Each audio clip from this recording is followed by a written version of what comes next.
And we're back. Welcome to Shoulder Tap.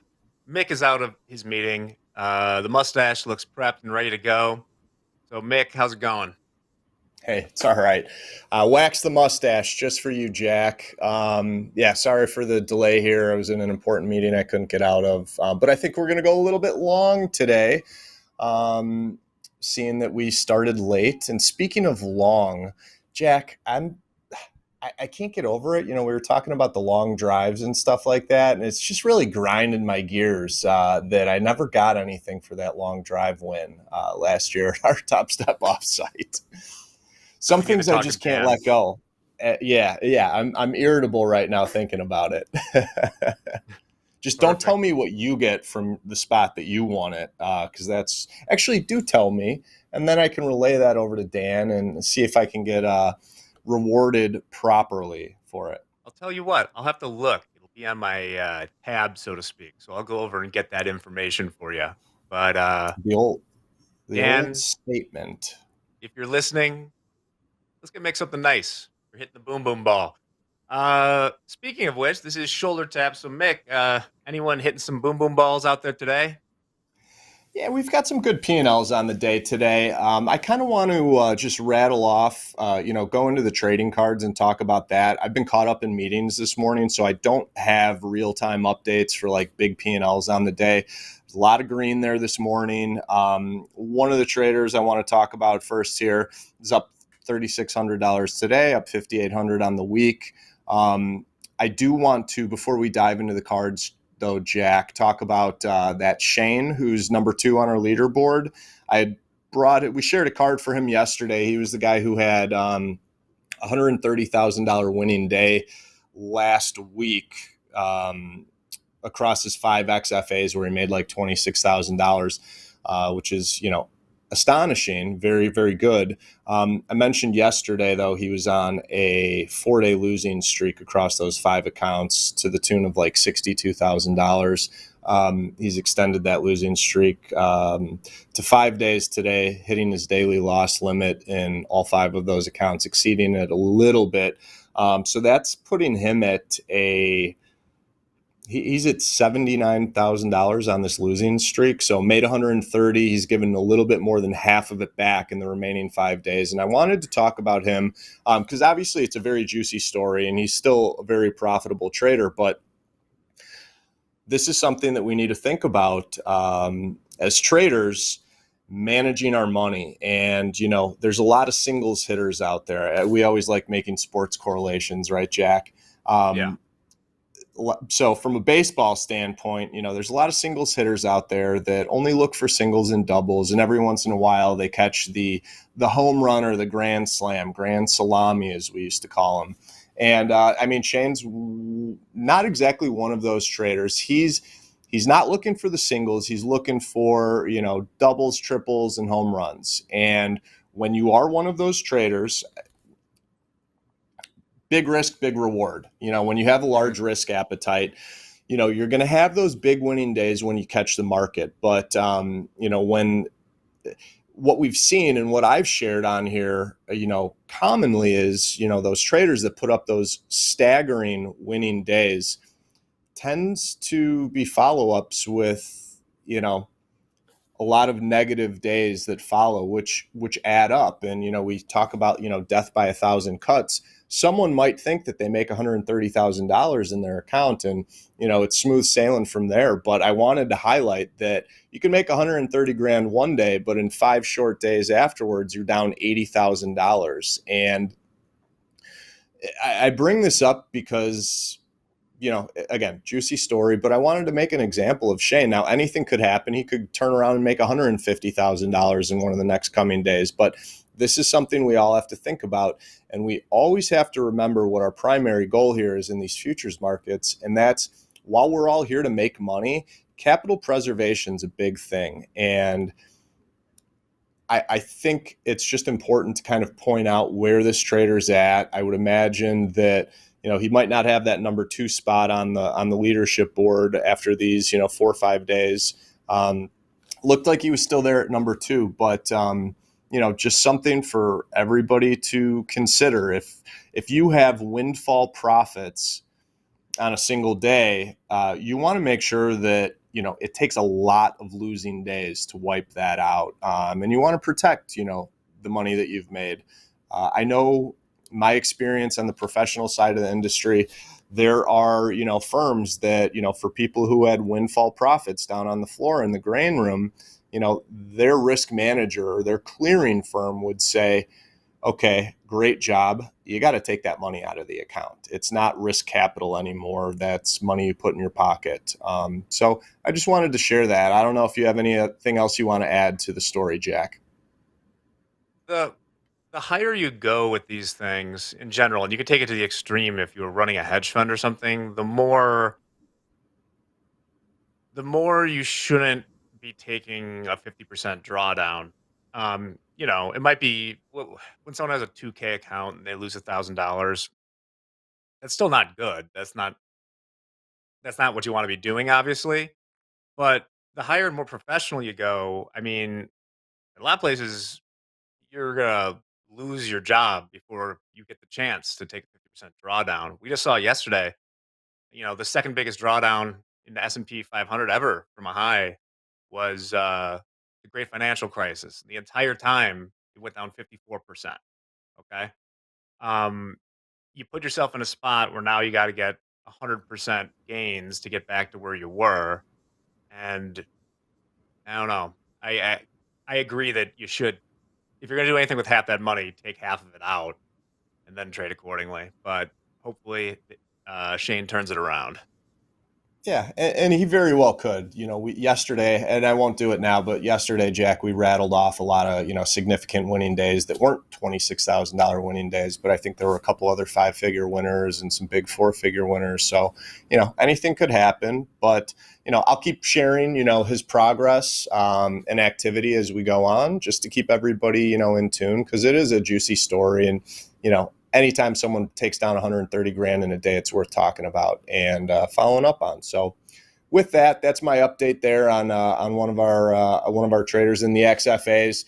Jack, let's pull up a trading card. I have some. So the people I picked to feature today, I would say they're all live traders at the prop firm with us, and they've all got a lot of days under their belt trading in the live account. So I want to call them, kind of our veterans, and they're all shout outs. So I've got good things to say about everybody. A little bit of, areas for improvement here and there, but I wanted to, let's get into it. Let's pull up Eddie. Yeah, a lot of days here. I can already see.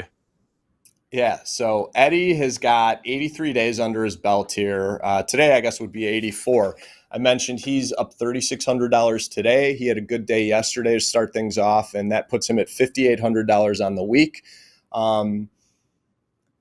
And he's profitable. Average daily P&L over these 84 days, 83 days, what the trade report says, not including today, is $313. And, if you pull up his trade report, it doesn't mean with an average daily P&L of $300 that, these are all small numbers. He's kind of, he's a 4-figure a day trader, whether it's on the wins or the losses. And I wanted to, highlight him and give him a shout out, because I feel like this is very typical trading activity from someone who's profitable, that, they're profitable, which is first and foremost the most important thing. But there really aren't metrics here that stand out as amazing work or anything, and that's totally okay. So I want to preface with that. Let's kind of dive into some of the metrics here. So Eddie's trading the S&Ps and the Nasdaq, 43% winning days. His average winning day is almost $2,800, and his average losing day is just under $1,600. I would say that this is probably this daily money management that Eddie's bringing to his trading is probably single most handedly the reason why he's profitable. He's only putting up winning days less than half the time, but those winning days are substantially larger than the losing days. And that's so important.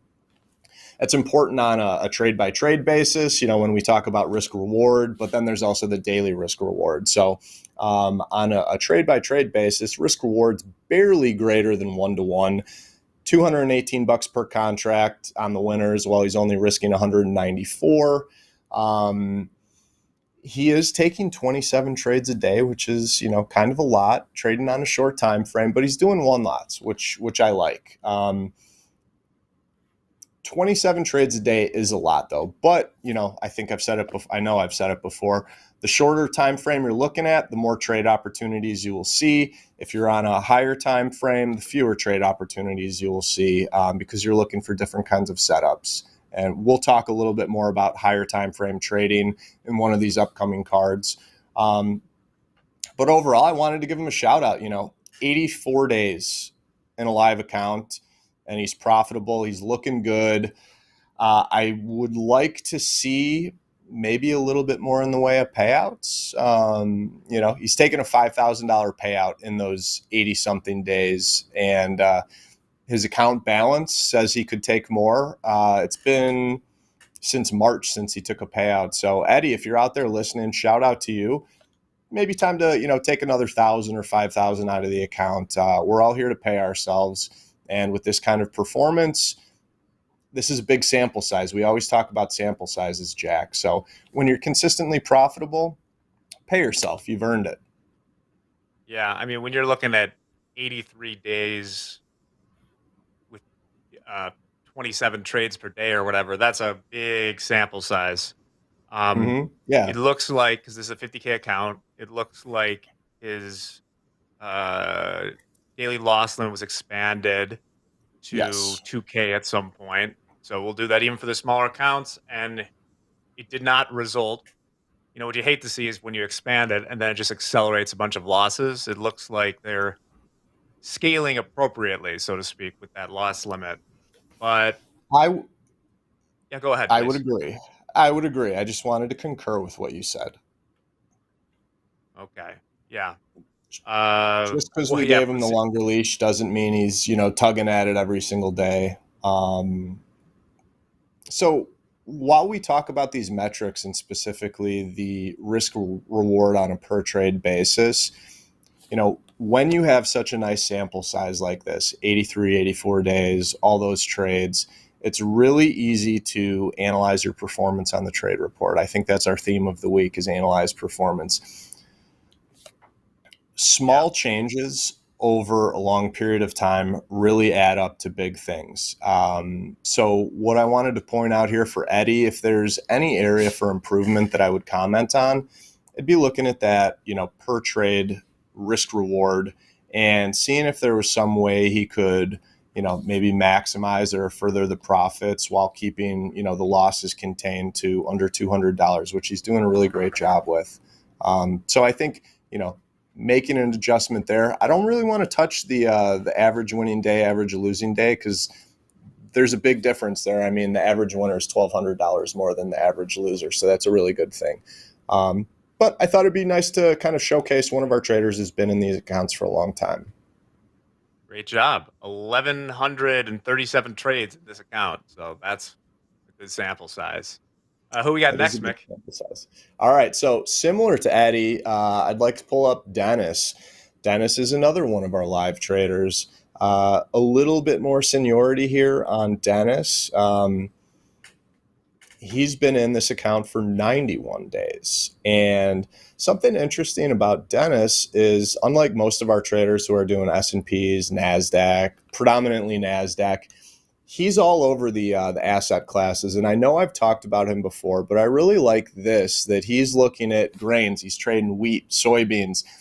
The grains have a special place in my heart. I stood in the wheat pit for a while, but he's trading energies, nat gas, crude oil, S&Ps, no NASDAQ here, metals, and then some of the financials, which I know are, close to your heart, Jack, too, with Yeah. the Some 10-year bonds. notes and the 30-year bonds. If Andre were on with me right now, he'd ask what I thought about, someone who's trading all these products, because we always say, specialize in, one or two. It's very hard to spread your concentration across multiple assets or products, multiple asset classes, and be able to concentrate and manage your risk, manage your trades. But Dennis is, this is something that I really like about his trading. He's trading on a higher time frame. He has very long hold times, and when you're trading, when you're looking at the higher time frame, and holding trades for Jack, if you have his trade report, I'm getting it up. But what's his average hold times on his winners and losers? Average hold time on his winners, I believe, is 8 hours and 18 minutes. Am I reading this correctly? Yes, you And then his are. average Yes. loser is like 6 hours and 9 minutes. So I think he's doing a little day swing trading. Yeah, definitely. And that's something you can do here. I mean, we want everybody to be flat at the end of the day. When the markets are closed, we don't want to have exposure on, but you can have a longer term bias. And, if you like being long wheat, you work the long side of it. You're long during the day, you close out at the end of the day, you slap it right back on. So having this high time frame bias does allow him to, if he doesn't see opportunities in the S&Ps or something, it allows him to look at the daily charts elsewhere and say, hey, where is there other opportunity for me to, make a buck or two? And that's what he's doing. He's doing it well. Average daily P&L is right around $100, so it's not a lot, but he's profitable after 91 trading days. And I just really liked this a lot. I think that for some people that might be newer to this, business, this profession, you kind of, it's easy to think, oh, I could be making thousands of dollars a day on the regular. But, over a period of time, what you want to see is profitability, even if it's, a small number. $97 a day times 91 days, it adds up. So some of the metrics we have here: 63% winning days. That's pretty good. Average winning days about 1,021. Average losing days about minus 1,500. So that's something that I'd like Dennis to look at. He's right more than half the time on a daily basis, but those losing days are larger than the winning days, and that's something that needs to be addressed. Again, overall profitable, but that's something he should really look at. Those are the average winners and losers. I will say his best day is about $6,200, while his worst day is only about $2,400. Excuse me, I was looking at the wrong trade report there. Let me close that out. Best day, $4,900, almost $5,000, while the worst day is $3,200. So at least, on his best day, he's taking out more than he's risking. That daily loss limit of 3,000 kind of gets in there and intervenes as a speed bump. But Dennis, look at those averages. Traders, look at your averages. Nobody should have a trade report with a large sample size like this, even a smaller sample size of like 15 or 20 days. Your average winning day needs to be bigger than your average losing day. Otherwise, you're going to have a lot of winning days, and just let the math play out there. Yeah, it might be just because he's hold the trades so long, they kind of end up where they will. I noticed that, in 91 days, he hit, sorry, wrong guy here. In 91 days, he only hit the daily loss limit. I can count through that right now, but not a huge number of times, 5 or 6, but it's still Six, like I counted it. 6 times. You got it? Yeah, 6 yeah, times out of counted it up. 91. So Dennis isn't hitting the DLL all the time with this, which is good, but I, it's hard to say hold the winners longer when they hold for 8 hours. I think that Yeah. this might be more of just this is the way the strategy he's using is panning out right now. Um, it's unusual. We don't usually see people with that sort of hold time. No, we don't. And I really love it when we do, which is, one of the things that I liked highlighting Dennis for, because I've seen a lot of traders struggle on the short time frame with scalping. And I'm a firm believer that, you need to work your way up to a higher time frame, challenge yourself to move to a higher time frame, catch a piece of that trend for the day. At least that's what I've seen work for me and other traders out there. The short If time frame scalping is very, very tricky. I refer to it as ice skating uphill. right, maybe the way to look at it is if Dennis is trading with a stop and a target, and put. I presume that he is just putting it on for like all day or something, is maybe experimenting and looking at the data on those parameters. That maybe you need a little bit better ratio there, like a little tighter stop or a little wider profit target, but consistent. They've done 91 days. So great job, Dennis. Yeah, as far as a tighter stop, I mean, maybe. I've really seen that the average losing day is only half of what's allowed. Granted, they have hit the daily loss limit, but on average, those losers they're only risking half of what we say they can risk, and I think that's a big reason why he's still in the account, still profitable after 91 days. So, big shout out. I would say for those traders that are looking to move to a higher time frame. I mentioned it earlier when we were talking about Eddie. You're going to be a little bit more selective with your trades when you're doing so. Yes. He's only at 2.5 trades per day on average.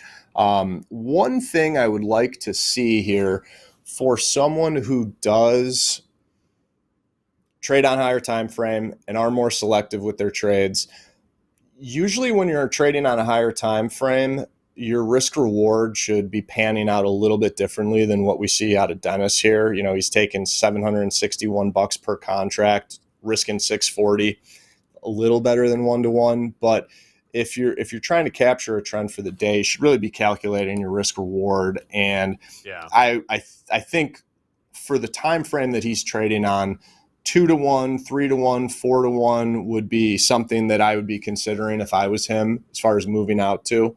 So that's my last piece there. But overall, really good stuff. Like I mentioned with Eddie, I'd like to see him pay himself a little bit. We have no payouts in this account for a profitable trader who's traded 91 days. Doesn't have to be a lot, Dennis. Doesn't have to be a lot, but do take a payout. It's about time. You've got a healthy enough account balance to do so. Right on. Well, let's see this last card. All right, And so we'll get let's pull up Corey's card again. Another shout out from a trader of ours who's been in the live account a long period of time. It is a shout out because they've traded 76 days in this account. You can see they're not profitable in the account overall. So a minor intervention here, but overall, they've been treading water to a degree. I can rattle off the metrics here if we want to do that, but what I wanted to do was showcase, that this is probably so. I'll let the traders that are viewing this look at the metrics. Um, Average winning days, nothing too crazy, especially when the average losing day is larger than the average winning day. That's a problem there. Risk reward on a per trade basis is really good. Bring that into your daily risk reward. They are selective again, just like Dennis was. 2.5 trades per day, 1 to 3 lots. I like that. Corey, though, however, is on a 10-day losing streak, and he's pretty much trading every single day. He's whittled the account down over all this time. And this is where my intervention comes in, Jack. I think it is definitely a good time for Corey to pump the brakes on his trading, do a little analysis of the trade report, see where he can make some adjustments. And I'll just come out and say it. He's got about $4,100, $4,200 left in the account. And with that, he's really got to start thinking about what he could be or should be risking on a daily basis. Jack, if you look at some of the most recent trading days, just this month alone, we've got a $2,100 losing day, an $830 losing day. I don't yeah. think the account balance is at the level it needs to be for someone to risk, $800 yesterday, 2,000, on July 1st. I mean, what would you say if you've got It, someone? I have my own opinion, but yeah. I know you do too. For someone who's got $4,200 in the account, what should their daily risk be? $400. It depends on, you got to do the numbers a little bit differently when the account size is small. And to Corey's credit, he has it's tough to survive if you're going to lose 10 straight days. Um, but that is, you know, that's replaced with what I've said is that what we would like to see ideally if there's a 10-day losing streak is losing a little less each day, right? Um, he's been okay on a few of these days. I just think that the trouble started obviously at the beginning of this streak, but when presumably at the time it was like one, two, three, let's say the account had like $10,000 to $12,000. That's where the losses were happening that are kind of impairing the account. I mean, there's a Yeah. 3K loser. That's too much of a percentage of risk on a day. So, what do you think, Mick? If you had a 4,200 account, what would you risk in a day? Well, I'm with you on the $400. That's 10% of what they have left. I always use the talking point, frame it out like, what can you afford to risk during, on any given day, and how many swings at the plate does that give you? So 4,200. If you're risking 400, it gives you 10 swings at the plate. I always say chances are you're not going to have 10 losing days in a row. Corey's on a 10-day losing streak, which makes the odds of that continuing another 10 days even lower, but making those adjustments is really important. And while he's not sitting as pretty or as comfortable as he was, a week ago, it's not too late to make the adjustments necessary. And $4,200 is still a good chunk of change, but he's got to adapt to his current situation and risk less and turn it around. I mean, that's what he's got to do. I wouldn't, I see a lot of people when they have their back against the wall, and his back is not against the wall, but he needs to make adjustments. If he's going to risk, up to the 3,000 that he has, which, would be blowing through 75% of an account balance, I don't think he's going to do that, but I've seen it before. You need to make Yeah. adjustments, and this is where traders really can build some confidence and exhibit true grit, is like grinding out of a situation like this. I think it's a really big, it could be a really big growing experience for Corey. Hey, while I was down, I turned it around, that kind of thing. And the confidence that comes with that, and then the caution that comes with that for the future, you know, keeping in mind that money management and making adjustments that you need to make, it can really forge a good trader that not only lasts, 76 days in their account, but, multiply that by many, many days. So that's what I'd like to see out of Corey. I hope he's listening. Corey, this is a shout out, but again, a little bit of an intervention. Let's make some adjustments to ensure that this account is with you for another 76 days. Great stuff there, Mick. Corey, you got this. Go a little smaller on it. With that, Mick, we were eating into the abbreviated group coaching time today. JD and Dolby is going to be asking the questions today. Then we got D and Coach J coming for the 1 o'clock segment and closing out the day with Austin Silver and the pulled pork crew. Mick, thanks as always. Great talking to you. We'll be back. Likewise, thank you, Jack. We'll be back right after this.